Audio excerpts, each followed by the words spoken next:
Hello and welcome to Practical Spirituality with Yvette. So lately I've been thinking a lot about one topic. Well, okay, to be honest, it's not lately. It's pretty much my entire life that I think about this topic. And the topic is food. I have to admit I'm a foodie. I love food. The thought of food, the taste of food, just preparing what I'm going to eat every day. I absolutely love food. And just recently I wrote an article, a guest blog post for Feed Your Soul about the link between spirituality and food. Because to me, eating and food in general is extremely spiritual. The connection to the raw nutrients of the earth, the way that Mama Gaia actually nourishes us, is extremely important in your day-to-day life.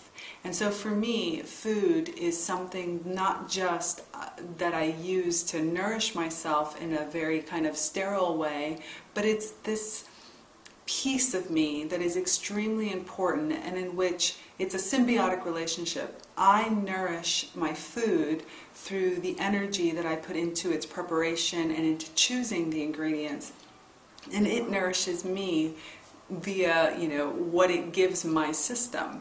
And so I feel like it's important to kind of take a minute here to emphasize the importance of food in the way that you prepare it, what you choose, and more importantly, finding that balance between what your body really needs and craves.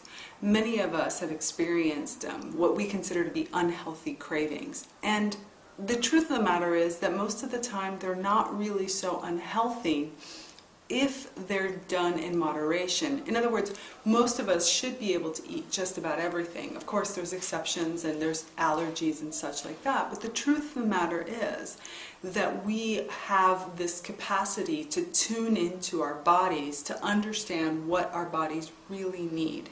And that's part of the spiritual connection that we have from above as well as from below, because the food comes from the earth. So listening to your body is part of your spiritual journey. Understanding and using the tools at your disposal in order to recognize the foods that are best for your body is extremely important and something that we should develop time to do. And there's lots of different ways to do it. If you're unsure about your connection and your personal intuition, you can of course use a pendulum or kinesiology to test the reaction that you have to certain types of food.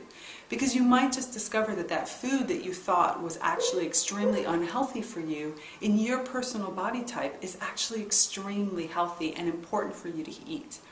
For example, especially in certain countries, there's a big fear around the amount of fats that we eat. And while it's true that an excess of any kinds of oil and fat and grease can be unhealthy for you, there are certain body types that actually do extremely well with things like olive oil or coconut oil. I mean, the Mediterranean lifestyle is built around the idea of lots and lots of olive oil. And why is that? It's because the body has adapted to it and actually craves that.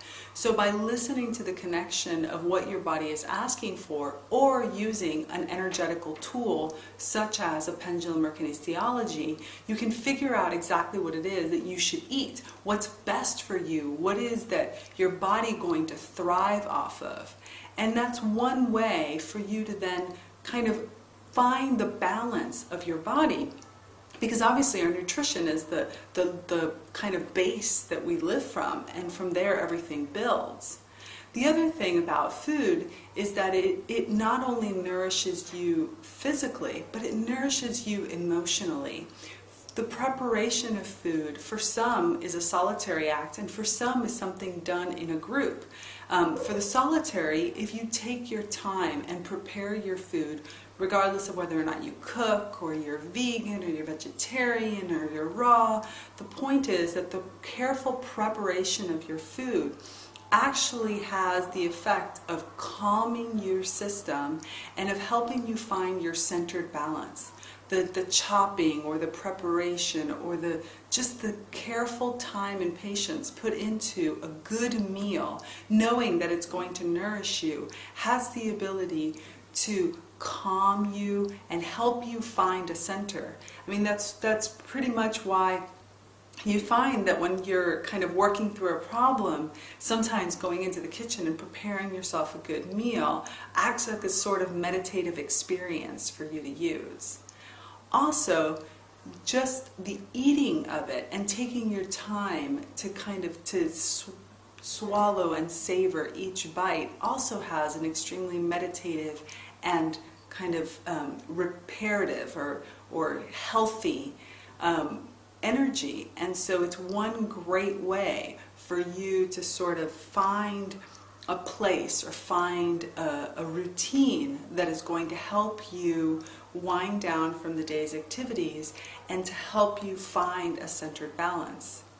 And for other people, actually, the food preparation is an extremely social activity. It's something that you do in a group. It's something that you do in order to unite you with a group of people. I know that for myself, I very often will not start preparing the meal for a group of friends that are coming over until they arrive, so that we all sit in the kitchen and we all get together and are preparing the food as a unit, because that camaraderie, the conversations that happen, have a very spiritual purpose for me. They have a link to each person that's there, because we're each putting our energy into the food that we're preparing, and then we each get to savor each other's energy and kind of give each other a little bit of from the other.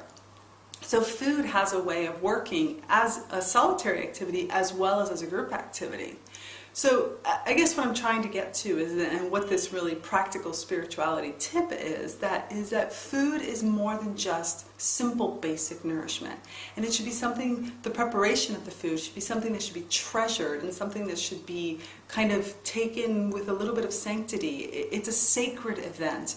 For eons, generations, and civilizations have been using celebrations with big feasts of food as a way to commemorate different kinds of activities. I mean, we ourselves can't have, any kind of holiday or any kind of even, vacation without thinking about where we're going to eat, or what are we going to eat, or do we bring people over, do we go to a restaurant or something. So regardless of whether you're preparing your food or you're going out to eat, before you put any morsel in your mouth, take a minute to thank the food for what it is going to give you. Take a minute to infuse your positive energy into the food, and so that that positive energy then is returned to you. And take a minute to really thank Mother Earth for everything she is providing for you. And this is why it's so important for you to pick the healthiest food that you can, the least processed food, so that Mother Earth has a way to, a direct channel to feed you with all the nutrients that she has to offer. I hope you've enjoyed this practical spirituality tip. I'm Yvette. Have a beautiful day.